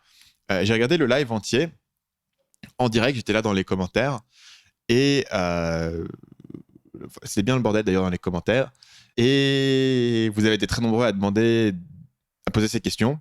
et on n'a eu aucune réponse. Donc, dans le live qui était censé clarifier, on a eu beaucoup, à mon avis, d'enfume, c'est-à-dire que parler pendant 1 heure, faire semblant de répondre aux commentaires et ne pas répondre absolument non seulement à la vidéo d'Antoine, à ma vidéo, à aucune des critiques qui sont faites dans les commentaires, et passer 1 heure à parler de l'importance du secret des sources, du fait que le lama fâché, il est vraiment pas gentil. À un moment donné, on part sur une tangente pendant 4 minutes du live sur qui a tué Kennedy. Et je plaisante pas, c'est vraiment ça. Sur le dernier 20 minutes, on meuble à fond pour éviter de parler des critiques qui ont été faites. Donc, je dirais que personne ne me doit de réponse sur cette affaire, c'est très clair. En revanche, je pense que Aude devait une réponse à Antoine et à sa propre audience, à l'audience de Aude, sur les erreurs factuelles qui ont été faites dans la vidéo. À mon sens, il y avait au moins 2 erreurs factuelles très importantes dans la vidéo, qui ne sont pas des erreurs sur la marge, mais qui sont des erreurs centrales à la vidéo. La première, c'est que Aude dit à la caméra, quand elle va au 66 avenue des Champs-Élysées, elle le dit à la caméra, il s'agit d'une fausse adresse qui est totalement intraçable. Elle le pose sous forme de question. Elle fait, alors, vous voulez dire qu'ici c'est une fausse adresse qui est totalement intraçable? Et la personne lui répond, oui, c'est totalement intraçable. Donc évidemment, la personne lui répond, c'est la personne qui distribue le courrier. Il en sait rien si c'est intraçable ou pas. C'est totalement faux. C'est pas une fausse adresse. Au contraire, c'est une adresse officielle qui est possédée par l'État et c'est totalement traçable, dans le sens où s'il y a un crime qui est commis par la société d'Antoine BM, ça prend une demi-minute à la justice de connecter directement la personne d'Antoine BM à son adresse personnelle et il y a directement le GIGN qui explose sa porte. C'est totalement traçable. Et c'est faux de dire que c'est une fausse adresse. C'est incorrect et c'est une erreur factuelle qui est dans la vidéo. Alors, soit on peut dire que Aude ne savait pas qu'il s'agissait d'une adresse de domiciliation. Et dans ce cas-là, il faut réparer l'erreur. Soit elle le savait. Et dans ce cas-là, elle a dit volontairement face à la caméra que c'était une fausse adresse pour lui donner l'air coupable. Alors que c'est totalement légal et il n'y a rien d'anormal à ça. Et ça, c'est un des points qui m'avait le plus remonté. C'est-à-dire que soit c'est une erreur factuelle qui démontre un manque total de recherche. Encore une fois, si vous tapez 66 avenue des Champs-Élysées sur Google, le deuxième résultat, c'est cedomicilier.fr qui explique comment vous domiciliez cette entreprise. Donc, à un moment donné, si on est en train de faire une enquête, on est en train de faire la recherche, on contacte l'entreprise de domiciliation pour voir s'il est bien domicilié ici. On essaie de faire quelque chose d'autre que de parler à la femme de ménage en bas. Ça, c'était la première erreur factuelle. La deuxième erreur factuelle, c'était Webedia. Pour moi, par rapport aux éléments qui sont donnés dans la vidéo, il n'y a aucun élément pour supposer que Webedia est derrière le lama fâché. Et pour moi, c'était simplement une erreur factuelle, une incompréhension sur le document qui a mal été expliquée, qui a ensuite été très clairement clarifiée par Webedia directement. Dans ma vidéo, je le répète.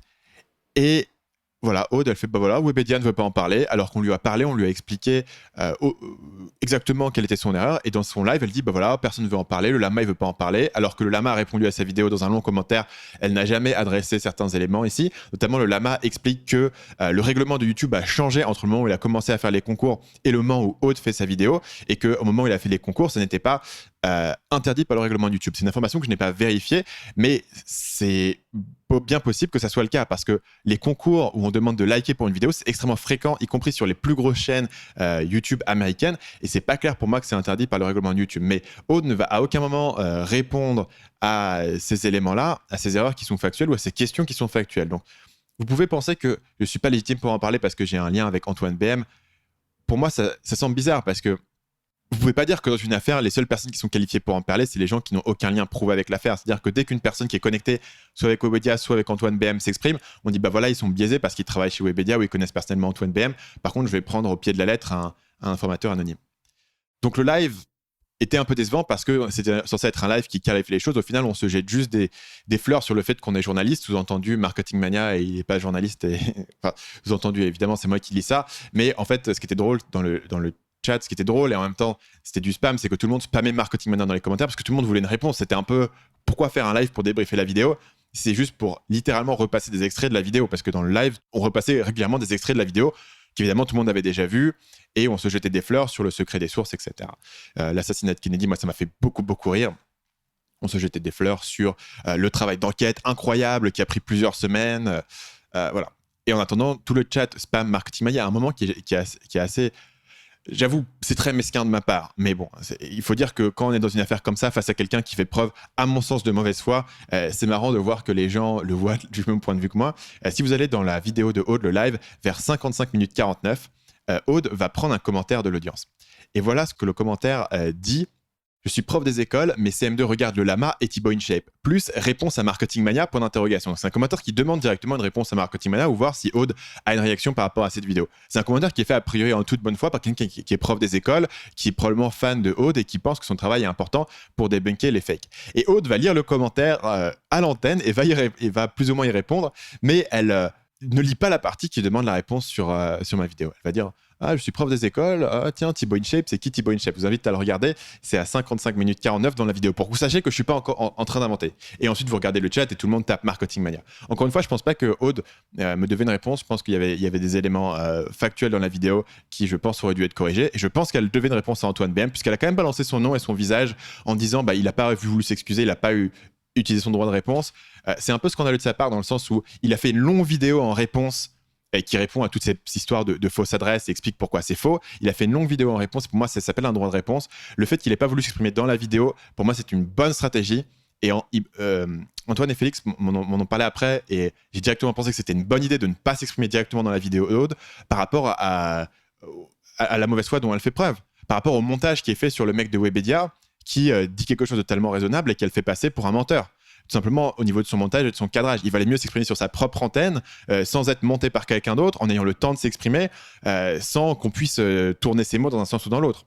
Et dans ce cas-là, il a vraiment utilisé son droit de réponse, mais Aude n'a fait aucun effort de simplement mettre la réponse d'Antoine dans un commentaire en haut de la vidéo, ou de le mettre dans la description, ou tout simplement de répondre aux erreurs factuelles qui sont pointées par Antoine dans sa vidéo. Et ça, je pensais que c'était une démarche assez particulière de dire, puisque la personne ne veut pas parler sur mon antenne dans le sens où moi je pourrais remonter ses mots dans le sens, ce qu'elle dit n'est pas pertinent. Donc Antoine a répondu à la vidéo, le lama s'est exprimé et a répondu à la vidéo dans les commentaires, et Aude vous fait croire que personne ne lui a répondu et que donc ce qu'elle fait n'est pas du tout challengé. Évidemment, le mot Marketing Mania ne franchira jamais ses lèvres, mais ça, je pense que c'est une bonne stratégie et j'en parlerai un petit peu après. Deuxième gros point sur la vidéo sur lequel les gens avaient des questions, c'est est-ce que j'ai le droit de dire que Aude accuse Antoine Blanche-Maison si dans la vidéo elle dit je ne suis pas sûr à 100%. Des gens me disent voilà, accusation c'est pas pareil qu'un soupçon. Elle soupçonne juste et elle fait son travail de journaliste en émettant une hypothèse. Voilà un scénario pour vous. Si je pense que mon voisin, qui s'appelle Steve, je pense que mon voisin a tué sa femme. C'est un soupçon. Je soupçonne mon voisin d'avoir tué sa femme.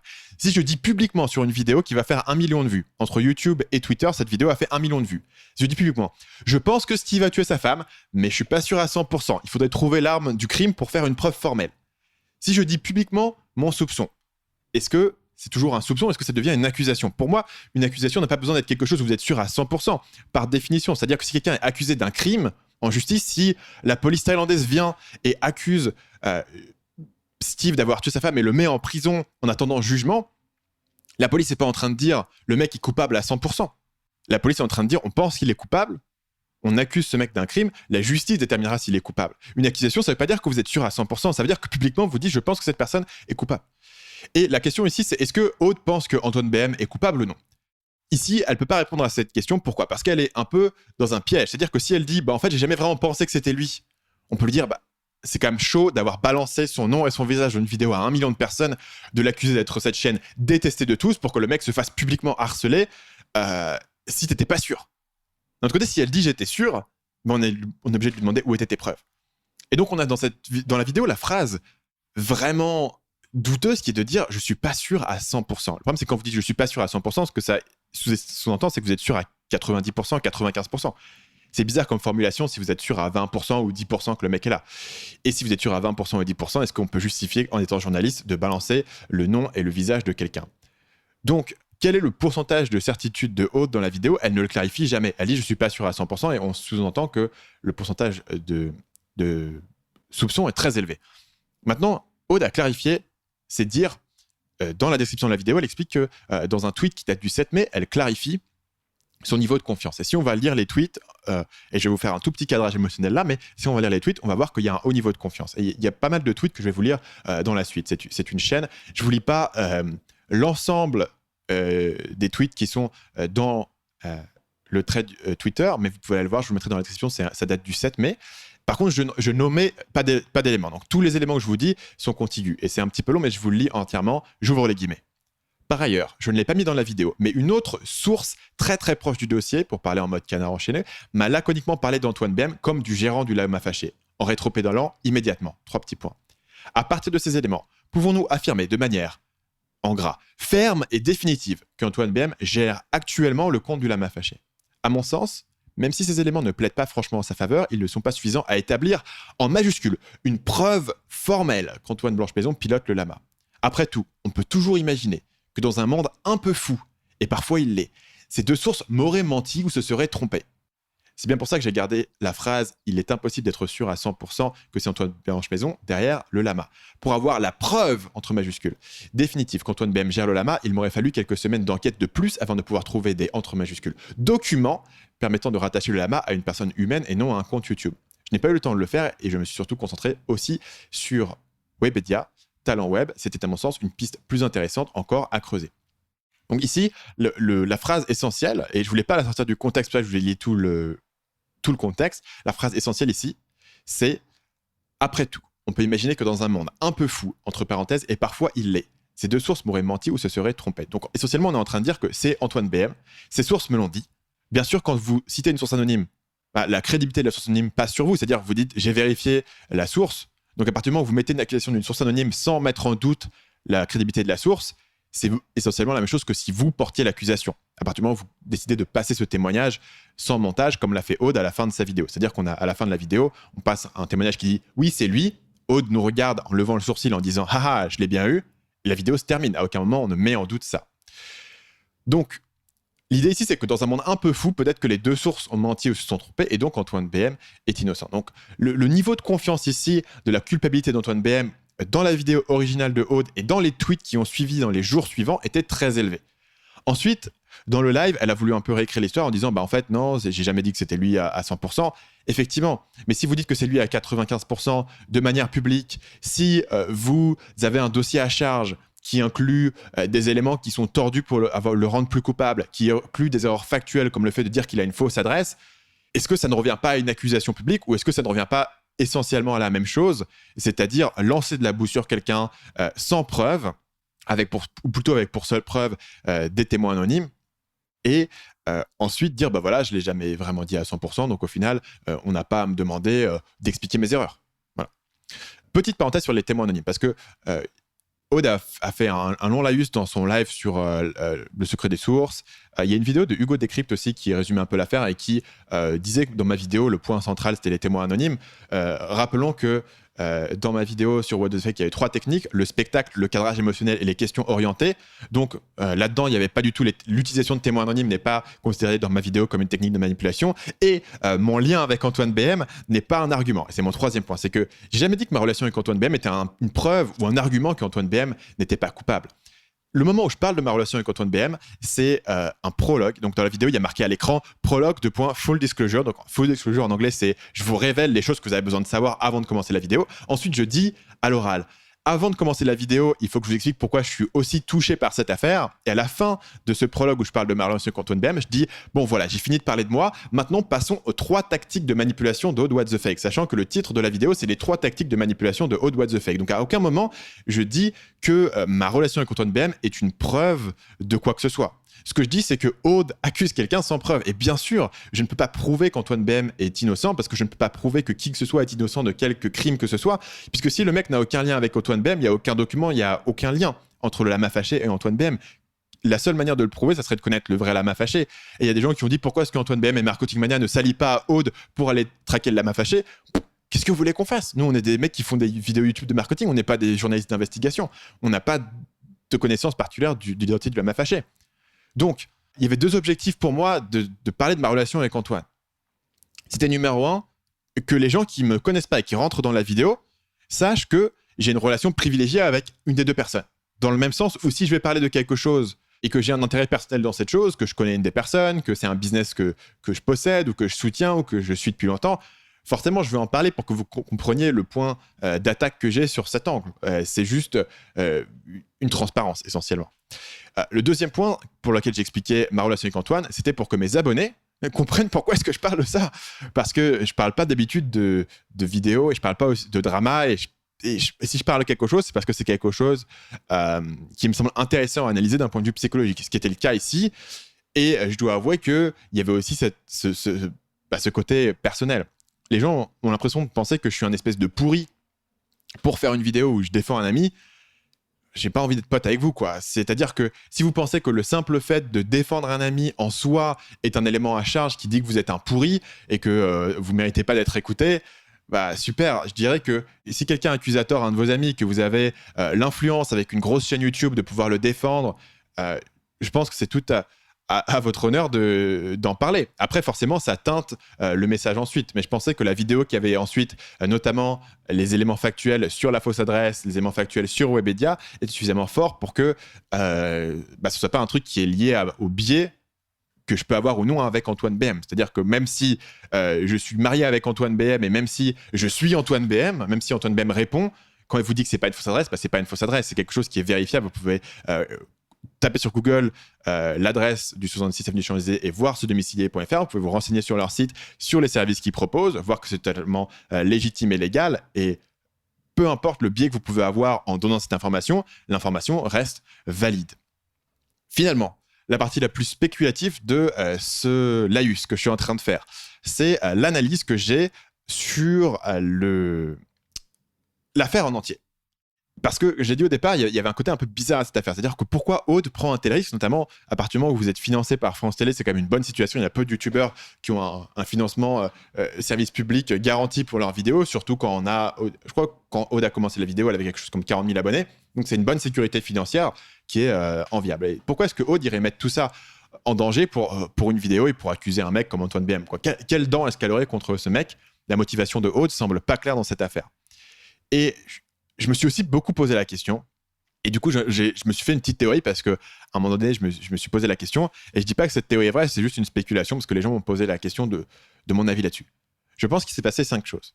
Numéro 1, Aude était dans le rush. Elle dit elle-même dans son tweet qu'elle n'avait pas le temps de vraiment faire l'enquête à fond et de trouver les documents. Donc elle était dans le rush et elle devait sortir la vidéo assez rapidement. Numéro 2, il y a beaucoup de vidéos qui ont été faites sur le lama fâché par des chaînes. Il y en a une, je crois, sur le roi des rats. Je crois qu'il y en a une sur Antox Colaboy. Il y a beaucoup de vidéos qui ont été faites par des chaînes plus grosses, plus influentes que Aude et qui les ont faites plus tôt. Maintenant, 3e point, pour pouvoir justifier de sa vidéo et de son existence, Aude ne peut pas juste se contenter d'analyser les vidéos du lama fâché pour pointer qu'il y a des erreurs. Il faut qu'elle fasse une enquête, il faut qu'elle ait une révélation. Parce qu'évidemment, elle est journaliste et tout son twist, c'est qu'elle est au téléphone. Dans son générique, on voit Aude au téléphone avec différentes personnes et le twist de la chaîne Aude What the Fake, c'est qu'on fait une enquête. Donc il faut faire une enquête, il faut trouver quelque chose. Le problème, c'est qu'on n'a pas le temps et au final, on trouve pas grand-chose, ni sur l'identité du lama fâché, qui est extrêmement difficile à trouver. Puisqu'apparemment, il n'y a pas d'indice et personne n'a de preuves et personne n'a d'indication. Et non plus sur Webedia. Donc, on n'avait pas grand-chose à mettre dedans. Mais bon, on se dit, de toute manière, c'est une vidéo qui va faire entre 50 et 100 000 vues. 4e point. Donc, voilà, on va mettre un truc, on va ficeler quelque chose. Voilà, ça fera la vidéo. Je suis payé par France Télé. Voilà. C'est pas ma meilleure vidéo, mais bon, voilà, c'est une vidéo parmi d'autres. C'est pas très grave. Problème, c'est que la vidéo explose. C'est de très loin la plus grosse vidéo de la chaîne d'Aude et elle a rapporté 40 000 abonnés. C'est-à-dire que presque 50% des abonnés d'Aude viennent de cette vidéo. Ce qui la met dans une position embarrassante. C'est-à-dire que comment ce que vous faites quand votre plus grosse vidéo qui a cartonné, c'est aussi la vidéo où vous avez peut-être pris quelques raccourcis au niveau de la déontologie journalistique. Tout d'un coup, tout le monde vous a connu par cette vidéo-là. Et ensuite, elle se dit, 5e point plutôt, que tant qu'à accuser un mec, autant accuser un mec que personne ne va défendre. Donc Antoine, c'est un sale entrepreneur du web, un serial entrepreneur qui vend des formations sur Internet qui s'appelle Gangster Marketing. Clairement, personne ne va aller défendre ce mec. Il a une chaîne YouTube qui fait entre 4 et 6 000 vues par vidéo dernièrement puisqu'il s'en occupe plus trop. Voilà, c'est un mec que je peux aller taper, il va peut-être se défendre, mais bon, qui va suivre un démenti d'un mec qui fait des vidéos sur YouTube. Donc, surprise, la vidéo de Fouad BM de démenti a très bien marché puisqu'elle s'aperçoit qu'il a une communauté qui le suit même si il n'est pas aussi actif que ça sur YouTube. Donc, il a une vidéo de réponse qui a fait plus de 100 000 vues, solide. Et surtout, le facteur improbable, c'est chaîne YouTube à 260 000 abonnés qui se spécialise dans l'analyse et qui a un peu rodé ses armes sur l'analyse et sur la construction d'éléments psychologiques, c'est-à-dire moi, qui rentre dans le ring et qui vient cogner. Et tout d'un coup, le risque que vous avez pris au départ de faire une vidéo qui n'est pas forcément super bien ficelée, mais bon, personne n'y verra que du feu, et de toute façon, ça fera 50 000 vues, c'est pas très grave. Tout d'un coup, ça devient votre plus grosse vidéo, votre plus gros drama, et vous êtes un peu le cul entre deux chaises. C'est-à-dire que vous avez deux options. Numéro un, vous devez reconnaître cette erreur et dire voilà, bon, cette vidéo, c'est pas forcément le meilleur exemple de mon travail, mais voilà, j'ai peut-être fait quelques erreurs. Je pense que j'aurais pas dû dire que c'est une fausse adresse, c'était pas le cas. J'aurais peut-être pas dû mettre le témoignage anonyme à la fin sans aucun démenti. J'aurais peut-être dû contextualiser, de dire que peut-être que je suis pas sûr de cette source. Peut-être que j'aurais pas dû faire croire que le mec de Webedia ment alors qu'au final j'avais tort dessus. Voilà, c'est une erreur. Vous pouvez reconnaître l'erreur, faites votre mea culpa, faites faire une correction publique. Et voilà.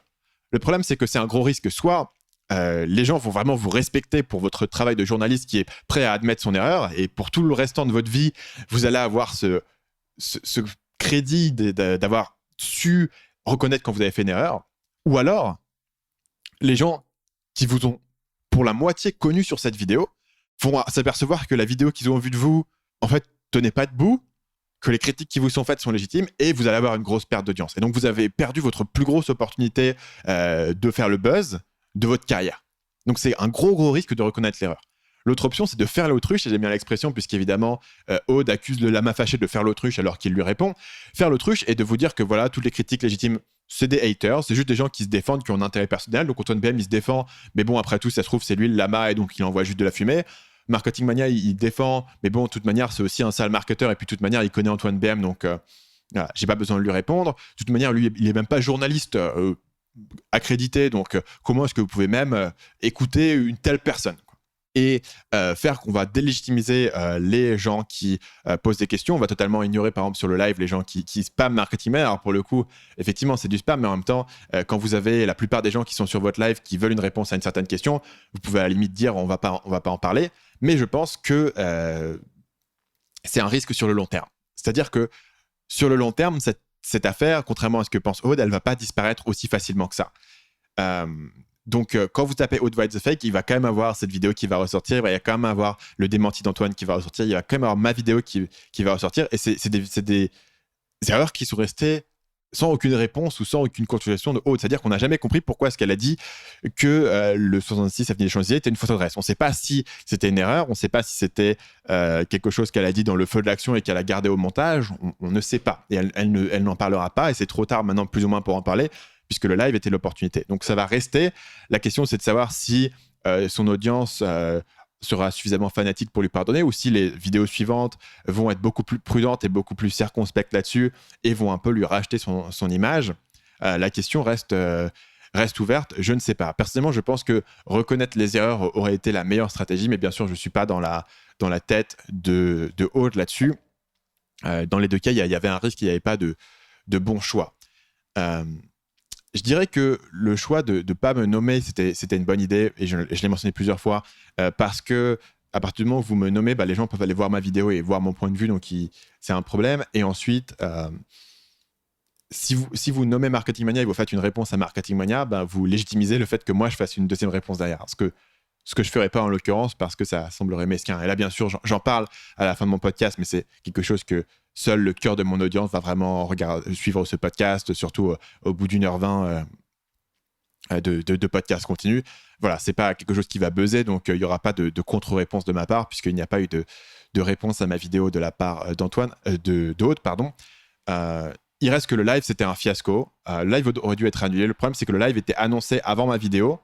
À partir du moment où ma vidéo a commencé à faire des centaines de milliers de vues et qu'il était clair que ça allait être un des points principaux que les gens veulent, donc les gens tweetaient à Aude d'avoir une réponse. Évidemment, Aude disait non, moi je répondrai à tout lors du live de vendredi. Et quand le live de vendredi, vous ne répondez à rien et vous répétez juste des éléments qui étaient déjà dans la vidéo, forcément les gens sont déçus. Donc, à mon avis, le live aurait dû être annulé sous un prétexte. Soit vous allez faire le live pour vraiment répondre aux questions des gens, soit il vaut mieux l'annuler, parce qu'en l'occurrence, tous les gens qui étaient sur le live étaient là pour la plupart pour avoir une réponse à ces idées-là, pour avoir une réponse ne serait-ce qu'à la vidéo d'Antoine. Et quand vous minimisez tout ça et vous décidez de pas du tout en parler, les gens se sentent déçus, ont l'impression que vous ignorez totalement leurs questions et leurs problématiques. Donc finalement, je pense pas que Aude ait vraiment voulu mal faire dans cette affaire. C'est-à-dire que peut-être que ma vidéo rentre parfois un peu dedans. Principalement, honnêtement, moi, la partie qui m'a irrité, c'est l'hypocrisie au final. Parce que comme nous tous, Aude, elle est en quête d'audience. Par contre, elle se prévaut dans ses vidéos d'une supériorité morale et d'une éthique de journaliste supérieure. Mais le problème, c'est que tout statut supérieur vient avec des responsabilités. Et en l'occurrence, la responsabilité d'un journaliste, c'est de un minimum s'assurer que ce qu'il dit c'est correct, si c'est pas correct, de rectifier, quoi. Si ça avait été n'importe quel youtubeur qui avait attaqué un mec comme Antoine BM, ben voilà, c'est la vie. YouTube, les gens vont inventer des choses sur d'autres personnes pour faire des vues et c'est normal. Mais vous pouvez pas à la fois inventer des trucs pour faire le buzz et à la fois vous dire je suis une journaliste d'éthique supérieure. Pour moi, c'est pas possible, notamment parce que dans la vidéo, il y avait quand même un truc hilarant. C'est qu'elle critique le lama pour de temps en temps mettre un démenti en disant je suis pas sûr à 100% de ce que je dis, ça n'a jamais été prouvé. Et elle-même, 5 minutes après dans la vidéo, faire exactement la même chose. Elle critique le concept du millefeuille argumentatif qui donne plein d'infos. Aucune n'est vraie ou aucune n'est vraiment vérifiable. Mais comme il y en a tellement, les gens vont pas aller chercher dans les détails. Et elle fait la même chose. Et je pense que pour moi, la partie où j'ai peut-être été un peu violent, émotionnel et j'ai un peu cogné dans ma vidéo, c'est vraiment sur cette partie hypocrisie. Et non pas sur l'utilisation des techniques de communication, non pas sur l'utilisation de sources anonymes, non pas même sur la mise en scène des appels, même si je trouve que c'est un peu limite de ne pas montrer dans la vidéo qu'il s'agit d'une mise en scène. C'est-à-dire que si vous retournez plus tard, il devrait y avoir quelque chose qui dit reconstitution pour expliquer que les appels sont retournés plus tard ou que Ehud retourne ses répliques et retourne ses émotions de visage pour clarifier. Ça n'a pas été fait et encore une fois, ce n'était pas le point central dans ma vidéo. Je pense que si vous êtes journaliste, vous avez aussi une certaine éthique qu'il faut tenir, une certaine déontologie. On s'attend à un certain niveau de recherche et de bonne foi, disons, dans le travail. Et quand vous êtes comme ça à balancer le nom, le visage de quelqu'un sans être sûr et ensuite dire « bah non, j'ai pas dit que c'était sûr à 100%, pour moi, ça ne passe pas. Vous pouvez pas dire que vous êtes journaliste, sujet à un plus grand statut, que vous avez le droit d'utiliser des sources anonymes, que vous avez le droit de prévaloir de jouer votre carrière à chaque enquête. Ce que dit Aude clairement dans sa vidéo, elle dit « je joue ma carrière à chaque vidéo ». Ok, certes, mais si ensuite on ne corrige aucune erreur, on n'assume aucune responsabilité pour les erreurs factuelles ou les incompréhensions et on passe tout ça sous le tapis. Moi, c'est là où j'étais un peu dérangé par à la fois la vidéo d'origine, qui est quand même un peu hautaine et un peu méprisante à l'égard d'Antoine, à l'égard des gens qui regardent le lama, et par ses réponses suivantes, quoi, où elle accuse les gens de faire l'autruche et de ne pas lui répondre alors que les gens lui répondent, et par le live où elle décide de ne répondre à personne et en même temps de sous-entendre que elle seule a l'éthique sur la question et que si tu n'as pas ta carte de journaliste, ben, tu n'as pas le droit de critiquer son travail ou de soulever les choses. Et je pense que s'il y a une chose qui va retomber sur Aude peut-être dans le futur, ça sera probablement cette hypocrisie, probablement cette supériorité morale. Je ne sais pas si les gens ont tant de patience que ça pour un journaliste qui estime qu'il est meilleur que le jugement de toute personne qui peut voir une vidéo, voir des erreurs, poser une question. De toute manière, pour moi, l'affaire est close et j'en ai parlé ici uniquement parce que je pensais avoir encore quelques éléments à dire. J'ai été un peu long et j'ai un peu... j'ai été un peu long voilà. et j'ai un peu raconté énormément de choses et j'ai peut-être... encore une fois, montrer mon implication personnelle par rapport à cette affaire. Après, voilà, l'affaire, elle est ce qu'elle est. Personnellement, je ne regarde pas d'animosité envers qui que ce soit. Je pense qu'au final, avec ma vidéo, avec le démenti d'Antoine, les choses ont été assez bien équilibrées. Et je pense que voilà, seuls des gens vraiment un peu gogol croient encore que Antoine BM est le lama fâché, sachant que Aude elle-même, dans son live, essentiellement le démentit à demi-mot. C'est-à-dire qu'elle revient vraiment sur l'idée qu'elle en était sûre. Il n'y a pas beaucoup plus de choses à dire que ça. C'est la fin de ce drama. Ce qui serait intéressant, c'est de voir si le fait de passer sous silence l'ensemble de vos critiques sera quelque chose qui va nuire à Aude sur le long terme, ou si au final les gens vont accepter ça et vont passer à autre chose. Je dirais que si Aude fait par le futur du travail de grande qualité, d'enquête, si elle apporte vraiment quelque chose de nouveau et de qualitatif sur YouTube, à un moment donné, je ne pense pas que quelqu'un doive être à vie tenu responsable pour une erreur qui a été faite dans une vidéo, probablement sous le rush.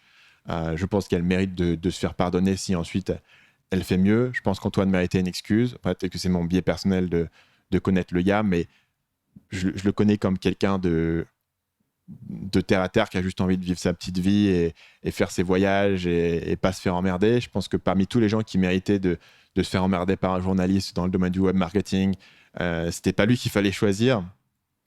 Donc je pensais qu'il méritait peut-être une excuse ou une rectification sur les éléments factuels. Maintenant, je pense que j'ai assez parlé de ça. Si Si vous avez d'autres questions, après avoir écouté tout ça et que vous voulez me contacter en ce moment, la meilleure manière de le faire, c'est sur Twitter. Ça change pas mal, mais en ce moment, vous me contactez sur @marketingstern sur Twitter et en toute probabilité, je vous répondrai. N'envoyez pas de mail parce que je ne veux pas surcharger mon équipe avec ce genre de drama.